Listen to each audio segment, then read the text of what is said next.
بەداخەوە هۆکاری داراییش زۆر جار هۆکارە کە پێم خۆشە دوایی خۆتانەوە شایەتێن بۆ بدەن. هەستەکەی دایک و باوک وەکو پێویست داراییت بۆ دابین ناکات. هەستەکەی خوشک و براوک و پێویست هاوکارت نییە. هەستەکەی زۆر جار کامە حکوومەت لی بەرپرسە بەڕاستی کە لەم ماوەشا ڤیددیۆیەک بڵاو بۆ ئەم واقعە دەسەرمێنێ منداڵە دەسەکاتە گیرفانی خۆیان کوردواری قسەی کێڵە فەتەڕۆیەتی ینی دینارێکی تێدا نییە. وەکو پێویست ناتوانێت بڕۆ لە حانوتەکە شتێک بخوا.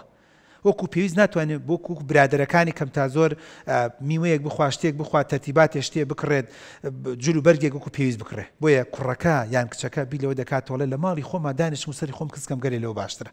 یاخود کوڕە جوانەکان من بە تایبەتی ئێمە ئەوەی کە وازدێنی ناڵین هەندێکیانەیە شێرانە و مەردانە لەو جۆرە کەسن کە دڵسۆزی دایک و باوکێتی. لەو جۆرە کەسەیە کە بەداخەوە دوای ئەوەی کە دایک و باوکی شان شل دەکەن و کە ماڵیان بۆ بەڕێوە نابرێ کە نەک نمونەیەک بەڕێزان دەسەڵاتداران بینەرە بەڕێزەکان دەیان نمونەی وام لەلایە دوایەوەی کە ئەزانێ باوکی تووشی جەڵدە بۆ شان دەرداتە بەری ماڵ و خێزان. دوای ئەبینێ باوکی مردووە شان دەداتە بەر بۆ نمونە کار و کاسبی ماڵەوە.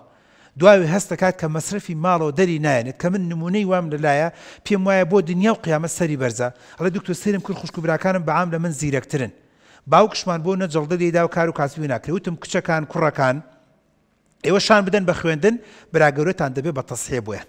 کە لێرەوە دەستخۆشیم بۆ کەسە هێ ناوی نایەنم لەوە چ خۆی پێ ناخۆش بێ ئەگەر نایستا هەندێک لە براکانی دکتۆرن هەندێکی خوشەکانی مهندسن پێم وایە یەکێکیان پارێزەرە یەکێکی تریان مامۆستایە لە کەرتی تایبەت دەوام دەکات کە ئەم براگەورەیان بەڕاستی بوو بە تەسحێ بۆیان کەمە بەڕاستی ئەو پەڕی شانازیە بۆ ئەم کوڕا دەبوو حکوومەت خاوەنی و هەڵوێز بووە بۆ ئەم جۆرە کەسە کوڕێک کە کوڕەگەورەی ماڵە بتوانێت شان بداتە بەر خێزان و خانوادە بڵێ باوک نەما کچەکان کوڕەکان ئێوە هیممەت بکەن بخوێنن براگەورەتان پشتان دەگرێت و ئەوەنی من شایەتی بۆ دەدەم حتا تەمەنێکی زۆر درەنگ پێم وایە 30 ساڵ ژن و ماڵ و عایلەی دروست نەکرد هەتا خوشک و براکانی گیانە شوێنی خۆیان گیانە منزڵی خۆیان گیانە نانی خۆیان اینجاوتی دەینجایەوە بە خۆتان هێواشەوە دەستکەن بە ژیان و گوزرانی خۆیان اینجا ئەو دەستی کرد بە خێزان و خانوادە دروستکردن بۆ خۆی کەمەش بۆ خۆی هەڵوێستێکی زۆر جوان و نایەبە کە ئومێد دەکەم لە هەموو کەسێک هاوێ. بۆیە بەشێکی تری بەداخەوە بینەری بەڕێزم بیسەری بەڕێزم گەنجە جوانەکان کە ئومێد دەکەم ئێوە وانە بێت بەڵام بەشێکی زۆرجار پەیوەندی بە داراییەوە ینی دارایەکە وەکو پێویست نییە